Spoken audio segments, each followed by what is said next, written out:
Dhaka medical college এবং burn ইউনিটে ঘুরে ঘুরে দেখেছি। প্রত্যেকটা পেশেন্টের কাছে আমরা গিয়েছি, উপদেষ্টা মহোদয় ছিলেন, সাজিদ ভাই ছিলেন, আমরা অন্যরা ছিলাম। যেটা আপনারা একটু আগে শুনেছেন যে আসুন্না ফাউন্ডেশন চ্যারিটেবল অর্গানাইজেশন, আমরা আমাদের নিজস্ব যে তহবিল আছে সেই তহবিল থেকে কোনো প্রকার পাবলিক ডোনেশন নেওয়া ছাড়া আমাদের নিজেদের অন্য সমস্ত প্রজেক্টগুলোকে এই মুহূর্তে স্টপ করে দিয়ে এই প্রজেক্টটা আমরা সর্বোচ্চ প্রায়োরিটি দিয়ে কাজ করছি। কারণ হসপিটালগুলোতে যে দৃশ্য, এই দৃশ্যগুলো যদি কেউ নিজের চোখে না দেখে সে আসলে কোনোভাবে অনুমান করতে পারবে না যে ভয়াবহতা কোন পর্যায়ে পৌঁছেছে। এই মাত্র আমরা বার্ন ইউনিটে একটা এসডিউতে একজন পেশেন্টকে দেখে আসলাম।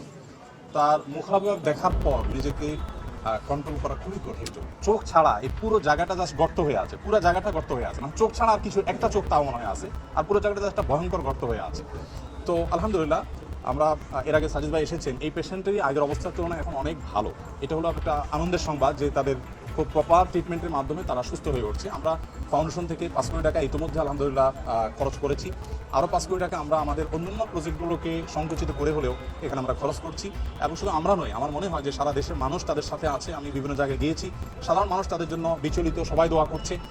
আমরা আশা করব যে তারা খুব দ্রুততার সাথে সুস্থ হয়ে উঠবেন এবং ইনশাআল্লাহ তারা স্বাভাবিক জীবনে ফিরে আসবেন এবং শেষ পর্যন্ত তাদের পাশে সারা দেশের সর্বস্তরের মানুষ, বিশেষ করে আলেম সমাজ, মসজিদ, মাদ্রাসা থেকে তারা অনবরত তাদের জন্য দোয়া